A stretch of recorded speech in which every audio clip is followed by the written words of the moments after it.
नमस्कार, मैं दीपक राव खड़तकर। आज की कक्षा में हम पढ़ने वाले हैं मर्ज सॉर्ट एल्गोरिदम और उसकी समय जटिलता और उसकी स्थान जटिलता। मर्ज सॉर्ट एक सॉर्टिंग तकनीक है जो कि विभाजित और जीत के दृष्टिकोण का पालन करती है। Merge sort quick sort algorithm के ही तरह है क्योंकि यह तत्वों को सॉर्ट करने के लिए डिवाइड एंड कॉन्कोर दृष्टिकोण का उपयोग करता है। यह सबसे लोकप्रिय और कुशल सॉर्टिंग एल्गोरिदम में से एक है। यह दी गई सूची को दो बराबर हिस्सों में विभाजित करता है, दो हिस्सों के लिए खुद को कॉल करता है और फिर दो सॉर्ट किए गए हिस्सों को मर्ज करता है। मर्ज करने के लिए हमें एक फंक्शन, जिसको हम मर्ज फंक्शन कहते हैं, को परिभाषित करना होता है। उप सूचियों को बार बार आधे हिस्सों में विभाजित किया जाता है जब तक कि सूची को आगे विभाजित नहीं किया जा सकता। इसका मतलब एकल तत्व जब तक प्राप्त ना हो जाए तब तक सूची को विभाजित किया जाएगा। फिर हम एक तत्व सूचियों की जोड़ी को दो तत्व सूचियों में जोड़ते हैं। इस प्रकार प्रक्रिया में उन्हें क्रमबद्ध करते हैं। अब क्रमबद्ध दो तत्व को जोड़कर चार तत्वों की सूची में विलय कर दिया जाता है। इसी तरीके से तब तक हम ये प्रक्रिया दोहराएंगे जब तक क्रमबद्ध सूची प्राप्त ना हो जाए। मर्ज सॉर्ट एल्गोरिदम कुछ इस तरह से दिखाई देगा। यदि लेफ्ट एलिमेंट राइट एलिमेंट से छोटा है तब हमको दोनों का मीडियन निकालना होगा, जिसमें हम लेफ्ट प्लस राइट करेंगे।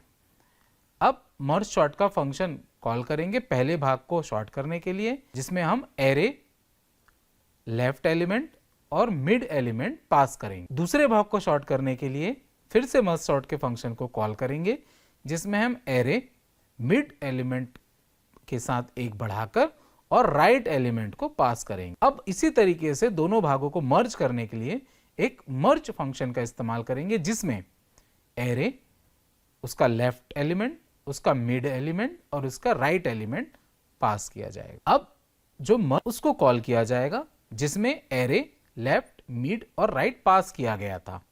अब दो वेरिएबल लेंगे, जिसमें पहला है n1 और दूसरा है n2। n1 में मिड माइनस लेफ्ट प्लस 1 जो कि है पहले भाग का आकार, साइज ऑफ फर्स्ट। दूसरा n2 equal to right minus mid जो कि है दूसरे भाग का आकार। इसी तरीका से दो एरे बनाएंगे जिसको हम टेम्पररी एरे बोलेंगे, जिसमें पहले एरे का नाम है लेफ्ट एरे, जिसमें हम n1 नंबर ऑफ एलिमेंट्स रखेंगे, और जो दूसरा एरे है वो है राइट एरे, जिसमें हम n2 नंबर ऑफ एलिमेंट्स रखेंगे। इस तरीके से हमको दो सब एरे प्राप्त हो जाएंगे। अब पहले भाग के तत्वों को लेफ्ट एरे में कॉपी करेंगे और दूसरे भाग के तत्वों को राइट एरे में कॉपी करेंगे। तीन और वेरिएबल लेंगे i, j और k, जिन सब का प्रारंभिक मान 0 से सेट कर देंगे। अब जब तक i n1 से छोटा है और j n2 से छोटा है तब तक अब हमें फिर से एक चेक करना है कि यदि लेफ्ट एरे का i एलिमेंट राइट एरे के j एलिमेंट से छोटा या उसके बराबर है तो एरे के k मान को लेफ्ट एरे के i से और i k को 1 से बढ़ा देंगे।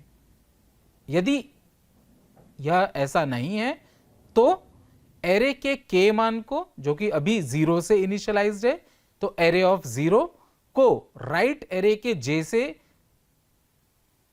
विस्थापित कर देंगे और j और k को 1 से बढ़ा देंगे।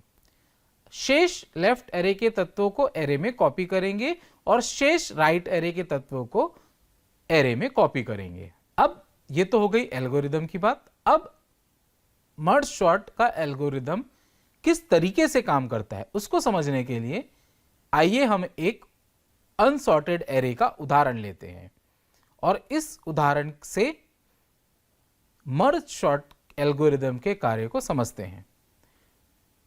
तो हमने एक अनसॉर्टेड एरे लिया हुआ है जिसके सारे तत्व सॉर्टेड में नहीं हैं। एरे के एलिमेंट कुछ इस तरह हैं: 12, 31, 25, 8, 32, 17, 44 और 42। तो ये एक हमारा अनसॉर्टेड एरे का उदाहरण है जिस पे हम मर्ज शॉर्ट का एल्गोरिदम को लगाने वाले हैं। मर्ज शॉर्ट के अनुसार सबसे पहले दिए गए एरे को 2 बराबर हिस्सों में विभाजित करेंगे। मर्ज शॉर्ट सूची को तब तक बराबर हिस्सों में विभाजित करता रहता है जब तक इसे और आगे विभाजित किया ना जा सके। चूंकि दिए गए एरे में 8 तत्व है, इसलिए इसे आकर 4 के 2 एरे में पहले विभाजित किया जाएगा। इसका मतलब एक सब एरे 4 तत्वों का और दूसरा सब एरे भी फिलहाल 4 तत्वों का ही होगा। 2 सब एरे में विभाजित करने के बाद जो हमारे पास एरे बचे वो है पहला सब एरे 12, 31, 25 और 8 एलिमेंट के साथ, दूसरा सब एरे 32, 17, 40 और 42 एलिमेंट्स के साथ। तो इस तरीके से 4 तत्वों के 2 एरे हमको प्राप्त हो चुके हैं। अब इन 2 सारणियों को फिर से आधे आधे हिस्सों में विभाजित करें। चूंकि वे आकार में 4 के हैं, इसलिए दोनों सब एरे को 2-2 एलिमेंट के नए सब एरे में विभाजित किया जाएगा। देखा जा सकता है कि जो पहला सब एरे था 12, 31, 25 और 8, उसको 2 सब एरो में विभाजित किया गया है, जो कि है पहला सब एरे 12, 31 का और दूसरा सब एरे है 25 और 8 का। उसी तरीके से जो दूसरा 4 तत्वों वाला सब एरे था 32, 17, 40 और 42 का, उसको भी 2-2 के 2 सब एरो में विभाजित किया गया है। जैसे देख सकते हैं हम 32 और 17 पहला सब एरे और दूसरा 40 और 42 तत्वों का सब एरे। इस तरीके से अब हमारे पास कुल 4 सब एरे उपलब्ध हैं, जिसमें पहला जो सब एरे है वो है 12, 31 का, दूसरा जो सब एरे है वो है 25, 8 का, तीसरा जो सब एरे है वो है 32, 17 का और चौथा जो सब एरे है वो है 40 और 42 का। अब हम देख सकते हैं कि अभी भी जो सब एरे हमें प्राप्त हुए हैं वो पूर्णतः विभाजित नहीं हुए हैं। इन सब एरेस को फिर से विभाजित करने का काम जारी रखेंगे, जिसे पहला जो सब एरे है 12 और 31, उसको विभाजित किया जाएगा 2 एकल तत्वों में, जिसका जो होंगे 12 और 31। उसी तरीके से 25 और 8 का जो सब एरे है उसको फिर से पुनर्विभाजित किया जाएगा एकल तत्वों में, जो कि होंगे 25 और 8 के। उसी तरीके से 32 और 17 के उप सब एरे को भी विभाजित किया जाएगा 2 एकल तत्वों में, जो कि होंगे 32 और 17, और इसी तरीके से 40 और 42 सब एरे को भी एकल तत्वों में विभाजित किया जाएगा, जो कि होंगे 40 और 42। तो अब हमारे पास 8 एकल तत्व उपलब्ध हैं। अब इनको फिर से विभाजित नहीं किया जा सकता, इसीलिए विभाजन की प्रक्रिया को यहां रोका जाएगा। अब बारी आती है इन्हें संयोजित करने की, लेकिन संयोजित करने के साथ साथ हमें चेक भी करना पड़ेगा, क्या संयोजित उसी क्रम में किए जा सकते हैं जिस क्रम में विभाजित किए गए थे, या संयोजित करने के लिए हमें उन्हें बदलना पड़ेगा। पहले तुलना करना पड़ेगा, और अगर संयोजित हैं पहले से तो बदलने की जरूरत नहीं है, अन्यथा संयोजित नहीं होने की स्थिति में हमें उन 2 तत्वों को बदलना पड़ेगा। तो सबसे पहले बात करते हैं 12 और 31 की। इन दोनों की अगर तुलना की जाए तो दोनों क्रमबद्ध स्थिति में पहले से ही है, तो इन्हें बदलने की जरूरत नहीं है। फिर अगर बात की जाए 25 और 8 की, अगर इनकी तुलना की जाए, इन दोनों मानों की सूची में पहले 8 को उसके बाद 25 को रखेंगे। इसका मतलब 25 और 8 पहले से संयोजित नहीं है, इसलिए उन्हें बदला जाएगा, और जो नया सब एरे बनेगा इनको संयोजित करने के बाद वो होगा 8 और 25, जो कि पहले 25 और 8 हुआ था। ठीक इसी तरीके से 32 और 17 की भी तुलना करेंगे। इन्हें पहले क्रमबद्ध करना पड़ेगा क्योंकि ये पहले से संयोजित नहीं है, तो 32 हालांकि 17 से बड़ा है, तो हमको दोनों को बदलना पड़ेगा। 37 की जगह पर 17 की जगह पर 32 और 32 की जगह पर 17 को रखना पड़ेगा। इसका मतलब क्रमबद्ध करने के बाद जो नया सब एरे संयोजित करने पर इन 2 तत्वों को मिलेगा वो होगा 17 के बाद 32। इसी तरीके से 40 और 42 की तुलना करेंगे, और अभी हमको जो दिखाई दे रहा है ये पहले से ही संयोजित है, तो इनको बदलने की जरूरत नहीं है, इन्हें इसी क्रमिक रूप में संयोजित करेंगे।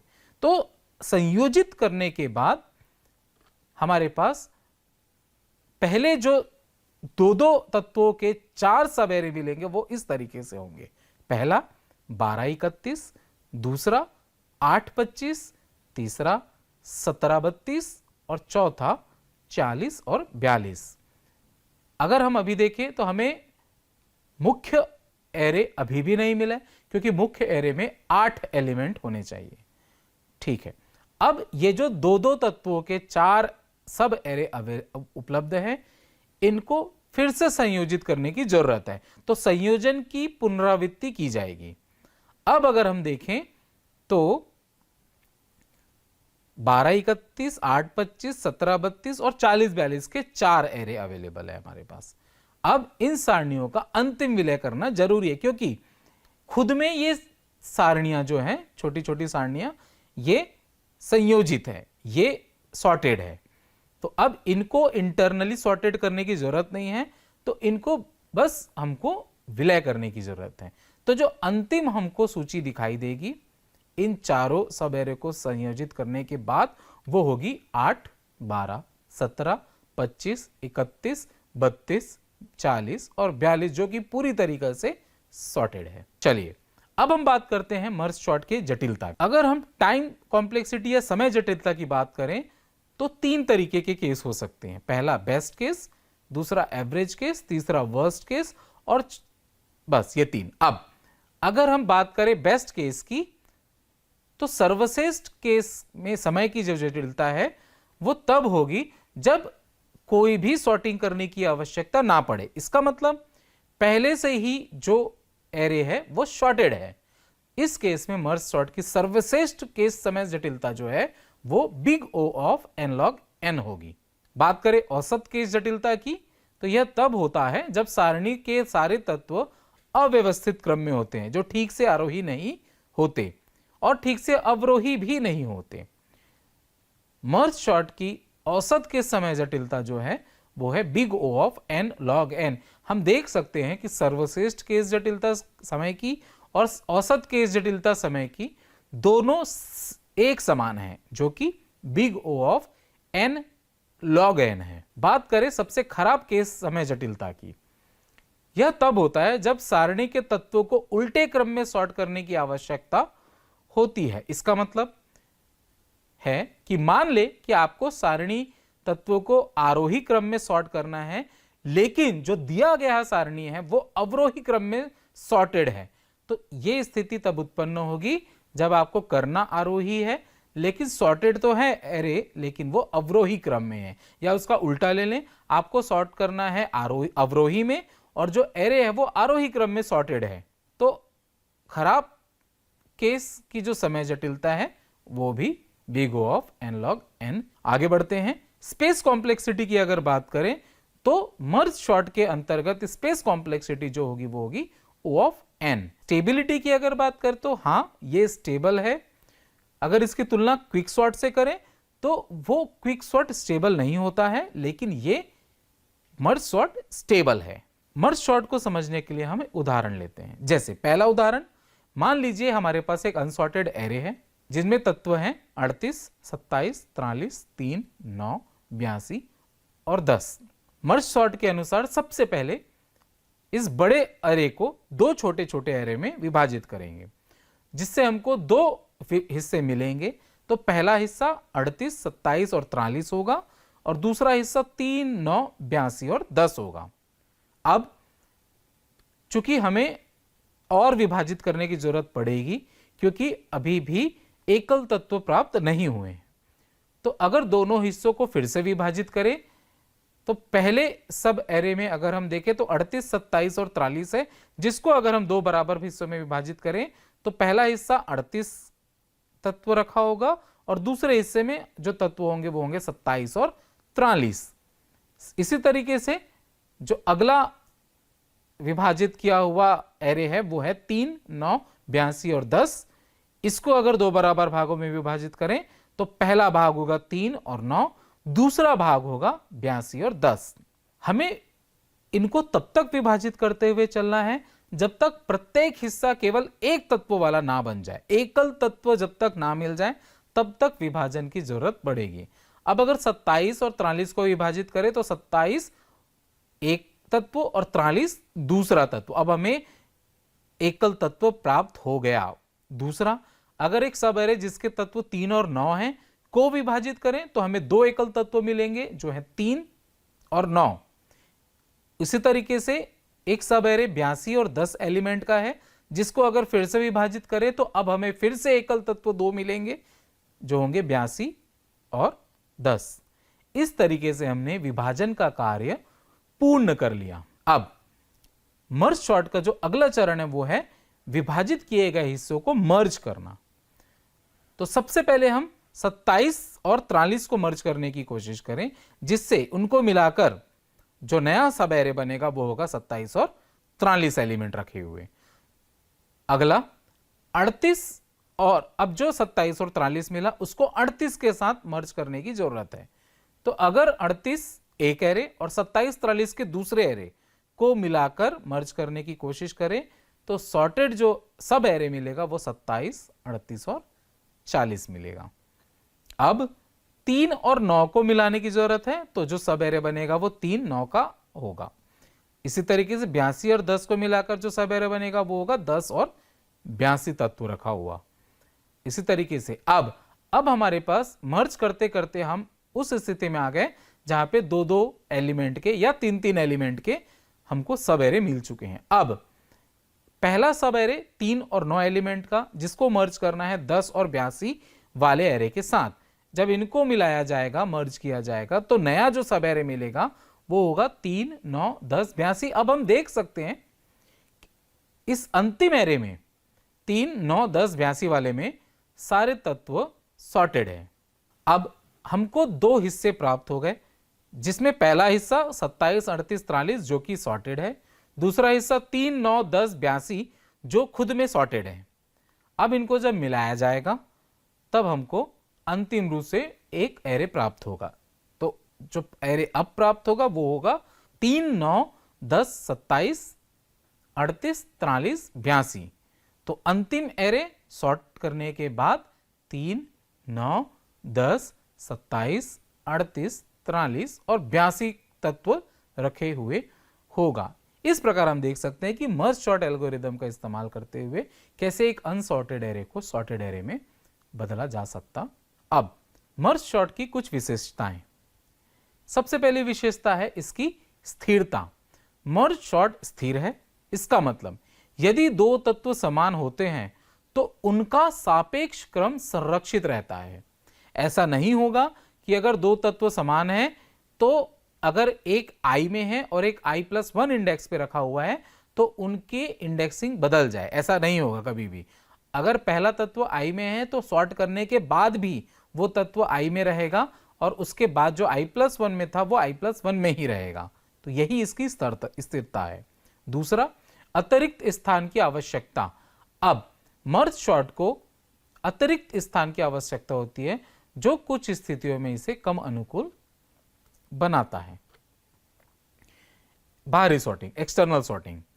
मर्ज सॉर्ट का उपयोग बाहरी सॉर्टिंग के लिए किया जा सकता है जहां डेटा इतना बड़ा होता है कि वो मुख्य मेमोरी में भी फिट नहीं हो सकता। तो ऐसी स्थिति में भी जहां पे मुख्य मेमोरी भी कम हो वहां पे मर्ज सॉर्ट को लगाया जा सकता है। अगली जो विशेषता है वो है समान वितरण, इवन डिस्ट्रीब्यूशन। मर्ज सॉर्ट का प्रदर्शन डेटा वितरण से प्रभावित नहीं होता है, यानी यह एक समय जटिलता प्रदान करता है चाहे डेटा पहले से कुछ हद तक सॉर्टेड हो या पूरी तरीके से अनसॉर्टेड हो। इसका मतलब अगर एरे का डेटा पूरी तरीके से सॉर्टेड है, कुछ हद तक सॉर्टेड है या कुछ भी सॉर्टेड नहीं है, सारी स्थितियों में समय जटिलता जो होगी वो एक समान होगी। किसी भी स्थिति में समय जटिलता कम या ज्यादा नहीं होगी। इसीलिए इसको समान वितरण या इवन डिस्ट्रीब्यूशन वाला सॉर्ट कहा जाता है। मर्ज सॉर्ट का वास्तविक जीवन में, रियल लाइफ में उपयोग क्या है? पहला, डेटाबेस मैनेजमेंट। बड़े डेटा सेट्स को सॉर्ट करने के लिए मर्ज सॉर्ट का उपयोग डेटाबेस मैनेजमेंट सिस्टम में किया जाता है। दूसरा, बाहरी सॉर्टिंग। बड़े डेटा सेट जिन्हें एक बार में मेमोरी में नहीं रखा जा सकता उन्हें मर्ज सॉर्ट का उपयोग करके सॉर्ट किया जाता है। तीसरा, link list sorting. Merge sort का उपयोग लिंक लिस्ट को सॉर्ट करने के लिए भी किया जा सकता है, क्योंकि यह सूची को विभाजित करने और मर्ज करने के लिए बहुत ही कुशल है। चौथा, कई फाइलों का संयोजन। जब हमें कई सॉर्टेड फाइलों को एक फाइल में मर्ज करना होता है तो मर्ज सॉर्ट का उपयोग किया जाता है। मर्ज सॉर्ट की कुछ सीमाएं भी हैं, तो कुछ लिमिटेशंस जो हैं वो इस तरीके से हैं। पहला, अतिरिक्त स्थान की आवश्यकता होती है। मर्ज सॉर्ट को बिग O ऑफ n अतिरिक्त स्थान की आवश्यकता होती है, जो कुछ स्थितियों में समस्या हो सकती है। दूसरा, इन प्लेस सॉर्टिंग नहीं है ये, इसका मतलब merge sort in place sorting algorithm नहीं है, यानी यह मूल डेटा संरचना में ही सॉर्ट नहीं करता। मर्ज सॉर्ट के बहुत सारे विविध रूप उपलब्ध हैं, जैसे पहला, टॉप डाउन मर्ज सॉर्ट। यह सबसे सामान्य रूप है जिसमें एरे को शीर्ष में विभाजित किया जाता है। दूसरा, बॉटम अप मर्ज सॉर्ट। यह रूप छोटे उप एरे से शुरू होता है और बड़े उप एरे की ओर बढ़ता है। इन प्लेस मर्ज सॉर्ट, इसमें अतिरिक्त स्थान की आवश्यकता को कम करने के लिए इन प्लेस मर्जिंग का उपयोग किया जाता है। चौथा जो रूप है वो है आउटपुट सेंसिटिव मर्ज सॉर्ट। यह रूप विशेष रूप में बड़े आउटपुट के लिए अनुकूलित। मर्ज सॉर्ट की जटिलता एवं विश्लेषण। समय जटिलता, सबसे अच्छी स्थिति big O of n log n, औसत स्थिति big O of n log n, सबसे खराब स्थिति फिर से big O of n log n। तो हमने ये देखा कि तीनों स्थिति में इसकी जटिलता जो है समय की वो है big O of n log n। Merge sort के अनुप्रयोग, बड़े डेटा सेट को सॉर्ट करने में। दूसरा, भारी सॉर्टिंग में।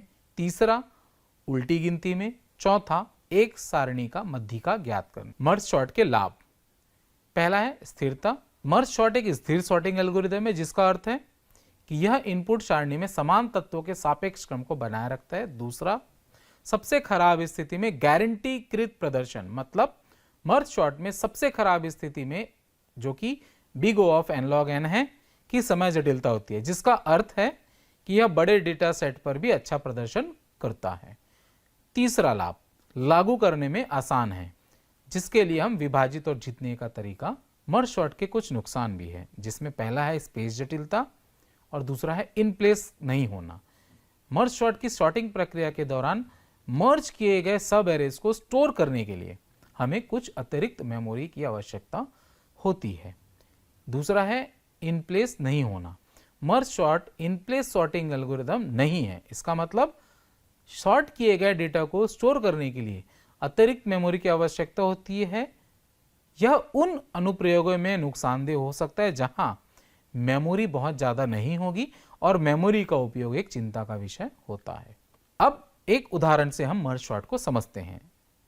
जैसे हमारे पास एक निम्नलिखित सूची है जिसके तत्व कुछ इस तरह हैं: 12, 11, 13, 5, 6 और 7। सबसे पहले विभाजन करेंगे, तो दो बराबर भागों में विभाजित करने के लिए पहला भाग जो है वो है 12, 11, 13 और दूसरा भाग जो है वो 5, 6, 7। उसी तरीके से 12, 11, 13 वाला जो विभाजन हुआ उसको फिर से विभाजित करने के बाद हमको 12 एक एलिमेंट का तत्व और दूसरा जो एलिमेंट का तत्व मिलेगा वो है 11 और 13। इसी तरीके से 5, 6 और 7 को जब विभाजित किया जाएगा तो दो भागों में विभाजित होगा। पहला विभाजन 5 और दूसरा विभाजन 6 और 7 तत्वों वाला होगा। इसी तरीके से अब 11 और 13 को फिर से विभाजित करेंगे, जिससे हमको एकल तत्व मिलने चालू हो जाएंगे, जो कि पहला है 12, फिर 11, फिर 13 और 6 और 7 को विभाजित करने पे हमें फिर से एकल तत्व के तत्व मिलेंगे, जो कि है 5, 6 और 7। अब जैसा कि हम देख सकते हैं विभाजन पूरी तरीके से हो गया। अब बारी आती है, सारे एकल तत्व मिल गए, अब बारी आती है मिलाने की। तो जब मिलाने की बारी आएगी तो 11, 13 को मिलाकर 11 और 13 मिलेगा, 6, 7 को मिलाकर 6, 7 फिर से मिलेंगे। अब अगर हम 12 को 11 और 13 के साथ मिलाएं तो जो सब एरे प्राप्त होगा वो होगा 11, 12, 13 और 5 को अगर हम 6, 7 वाले सब एरे के साथ मिलाएं तो जो एरे मिलेगा वो होगा 5, 6 और 7। इस तरीके से हम देख सकते हैं 11, 12, 13 एक सॉर्टेड एरे है, 5, 6, 7 एक सॉर्टेड एरे है। अब अंतिम रूप से हमको इनको मिलाना है।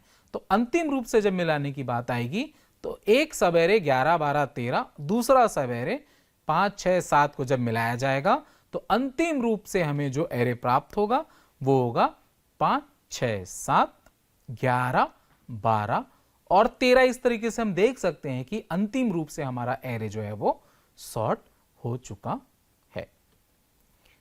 इसी तरीके से एक और उदाहरण ले तो जो नया उदाहरण है उसमें जो तत्व हैं वो हैं 38, 27, 43, 3, 9, 82, 10 जो कि पूरी तरीके से अनसॉर्टेड है। तो सबसे पहले बारी आती है विभाजन की। तो अगर हम इस एरे को 2 बराबर भागों में विभाजित करने की कोशिश करें, चूंकि हमारे पास 7 तत्व हैं, तो पहला जो सब एरे होगा उसके अंदर रख सकते हैं हम 4 तत्व और जो दूसरा सब एरे होगा उसके अंदर रख सकते हैं हम 3 तत्व। ये जरूरी नहीं है कि पहले में ही 4 तत्व रखें और दूसरे में ही 3 तत्व रखें। आप पहले में 3 और दूसरे विभाजित वाली जगह पर 4 तत्व भी रख सकते हैं, ये आप पर निर्भर है। अब जो पहला सब एरे मिला वो है 38, 27, 43 और 3 और जो दूसरा सब एरे मिला वो है 9, 82 और 10 का। अगर हम पहले सब एरे को फिर से विभाजित करें तो विभाजन के बाद हमें 2-2 तत्व वाले 2 सब एरे मिलेंगे जो कि हैं 38, 27 का पहला सब एरे और दूसरा जो सब एरे है 43 और 3 तत्व का। इसी तरीके से अगर 9, 82 और 10 वाले सब एरे को विभाजित करें तो जो पहला सब एरे मिलेगा वो होगा 9 और 82 तत्व वाला और जो दूसरा सब एरे मिलेगा वो होगा 10 तत्व का। अब अभी भी हमारे पास कुछ अविभाजित एरे अवेलेबल हैं जो कि हैं 28, 38, 27, 43, 3 और 9, 82 के। 10 पूरी तरीके से विभाजित हो चुका है। तो अब हम पहले 38 और 27 वाले एक सब एरे को विभाजित करेंगे जिससे हमें 2 एकल तत्व मिलेंगे जो कि हैं 38 और 27। इसी तरीके से 43, 3 वाले सब एरे को जब विभाजित किया जाएगा तो हमें 2 एकल तत्व मिलेंगे जो कि है 43 और 3। उसी तरीके से 9 और 82 वाले एरे को जब विभाजित किया जाएगा तो 2 एकल तत्व मिलेंगे 9 और 82। तो इस तरीके से अब आगे विभाजन की जरूरत नहीं है क्योंकि 38, 27, 43, 3, 9, 82, 10 एकल तत्व प्राप्त किए जा चुके हैं। अब बारी आएगी इनको विजय दैट इज कॉन्क्योर, इसका मतलब होता है सॉर्ट करने की। अगर विभाजन के बाद एकल तत्व सॉर्टेड नहीं है तो पहले उनको सॉर्ट करना पड़ेगा जो कि विजय चरण के अंतर्गत आएगा। अब अगर हम देखें 38 और 27 को मिलाकर 27 और 38 नाम का एक सब एरे बनेगा। उसी तरीके से 43 और 3 को मिलाकर एक 3, 43 नाम का सब एरे बनेगा। इसी तरीके से 9 और 82 को मिलाकर एक 9, 82 तत्व का सब एरे बनेगा। तो पहले और दूसरे केस में हमें सॉर्टिंग करनी पड़ी जबकि तीसरे केस में पहले से ही सॉर्टेड था। अब जब मिलाने की बारी आएगी तो 27, 38 का जो पहला सब एरे है उसको 3, 43 नाम के दूसरे सब एरे से मिलाएंगे तो हमको जो सब एरे मिलेगा बड़ा सा 4 तत्वों का वो होगा 3, 27, 38, 43 जो कि पूरी तरीके से सॉर्टेड है। इसी तरीके से 9, 82 का जो एक सब एरे है उसको 10 से मिलाने की अगर कोशिश करें तो हमको जो सब एरे मिलेगा 3 तत्वों का वो होगा 9, 10, 82। अब हमको 2 सब एरे, एक 4 एलिमेंट का और एक 3 एलिमेंट का सॉर्टेड स्थिति में मिल चुका है। तो अब हमें अंतिम रूप से इनको मिलाने की जरूरत पड़ेगी। तो अब अगर हम ध्यान दें तो पहला सब एरे 3, 27, 38, 43 और दूसरा सब एरे 9, 10, 82 का है। जब इनको मिलाया जाएगा तो हमको जो अंतिम रूप से सॉर्टेड एरे प्राप्त होगा वो होगा 3, 9, 10, 27, 38, 43 और 82 का। तो इस तरीके से मर्ज सॉर्ट लगाने के बाद हमें सॉर्टेड एरे प्राप्त हुआ। बात करें एक और उदाहरण की। जितने ज्यादा उदाहरण उतना मर्ज सॉर्ट ज्यादा अच्छे से समझ आएगा। तो तीसरा जो उदाहरण है उसमें हमारे पास जो एरे है उसमें 8 तत्व हैं जिसमें 5, 2, 4, 7, 1, 3, 2, 6। अब इस एरे को सबसे पहले हमें दो समान भागों में विभाजित करना है। तो पहला भाग 5, 2, 4, 7 लिए हैं, दूसरा भाग 1, 3, 2, 6 लिए हैं। अब अगर हम ध्यान से देखें तो पहले भाग में भी 4 तत्व, दूसरे भाग में भी 4 तत्व हैं। अब पहले भाग जो कि 4 तत्वों का है उसको फिर से विभाजित किया जाए, जिससे हमको 2 तत्वों के 2 सब एरे फिर से प्राप्त होंगे, जिसमें पहला जो सब एरे है वो है 5 और 2 तत्वों का, दूसरा जो सब एरे है वो है 4 और 7 तत्व का। इसी तरीके से जब 1, 3, 2, 6 वाले सब एरे को विभाजित करेंगे तो वो भी 2-2 तत्वों के 2 सब एरे में विभाजित होगा, जिसमें पहला सब एरे 1, 3 तत्व रखा होगा और दूसरा सब एरे 2 और 6 तत्व रखा होगा। अब हमारे पास 2 तत्वों के 4 सब एरे उपलब्ध हैं। इन्हें फिर से विभाजित करने की जरूरत है, जिसमें 5 और 2 को विभाजित करने पर 2 एकल तत्व मिलेंगे, 5 और 2। 4, 7 वाले सब एरे को विभाजित करने पर 2 एकल तत्व मिलेंगे, 4 और 7। 1, 3 वाले सब एरे को विभाजित करने पर 2 एकल तत्व मिलेंगे, 1 और 3। इसी तरीके से 2 और 6 सब एरे को विभाजित करने से 2 एकल तत्व मिलेंगे, 2 और 6। अब हम देख सकते हैं सब एरे पूर्णतः विभाजित हो चुके हैं। अब इन्हें फिर से विभाजित नहीं किया जा सकता क्योंकि सारे एकल तत्व प्राप्त हो चुके हैं, जिसमें 5, 2, 4, 7, 1, 3, 2, 6 एकल तत्व उपलब्ध हैं। अब बारी आती है कॉन्कर करने की, विजय की। तो जितने भी एकल तत्व हमारे पास अब उपलब्ध हैं, 8 एकल तत्व उपलब्ध हैं, अब इनको बारी बारी मिलाएंगे। तो पहला 5 और 2 जो एकल तत्व हैं इनको मिलाने की बारी आएगी।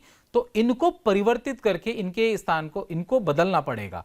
पहले तुलना करेंगे 5 जो 2 से बड़ा है, तो इस स्थिति में हमको बदलना पड़ेगा। तो जिससे मिलाने पर जो सब एरे प्राप्त होगा वो होगा 2 और 5 वाला एक सब एरे। इसी तरीके से 4, 7 को मिलाने की बारी आएगी। तो पहले से ही ये सॉर्टेड है तो इनको सीधे सीधे एक सब एरे में डाल दिया जाएगा जो कि होंगे 4, 7 के।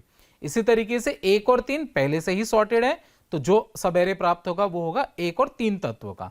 इसी तरीके से 2 और 6 के भी। तो जो अब हमारे पास 4 सब एरे उपलब्ध हैं जो कि सब में 2-2 तत्व हैं। अब फिर से मिलाने की जरूरत पड़ेगी। तो 2, 5 का एक सब एरे 4, 7 के दूसरे सब एरे से मर्ज होगा, जिनको मिलाकर एक सब एरे प्राप्त होगा 2, 4, 5, 7 जो कि एक सॉर्टेड एरे है। उसी तरीके से 1, 3 नाम के 1, 3 का एक सब एरे 2, 6 के दूसरे सब एरे से मिला जाएगा। अब इनको मिलाने से जो एरे प्राप्त होगा वो होगा 1, 2, 3, 6 जो खुद में एक सॉर्टेड एरे है। तो हमारे पास अब 4-4 तत्वों के 2 सॉर्टेड एरे उपलब्ध हो गए। अब इनको अंतिम रूप से मिलाने के बाद हमें जो एरे प्राप्त होगा वो पूर्णतः सॉर्टेड होगा, जो कि होगा 1, 2, 2, 3, 4, 5, 6 और 7, जिसमें 8 तत्व पूरी तरीके से सॉर्टेड हैं। तो आज हमने देखा कैसे मर्ज सॉर्ट का इस्तेमाल अनसॉर्टेड एरे को या सॉर्टेड एरे को सॉर्ट करने के लिए किया जाता है। आरोही से अवरोही और अवरोही से आरोही क्रम में परिवर्तित करने के लिए किया जा सकता है। आज की कक्षा में हमने मर्ज सॉर्ट का एल्गोरिदम, साथ ही साथ उसकी स्थान जटिलता एवं समय जटिलता, उसके लाभ, उसके नुकसान, उसका एप्लीकेशन सारा देखा। धन्यवाद।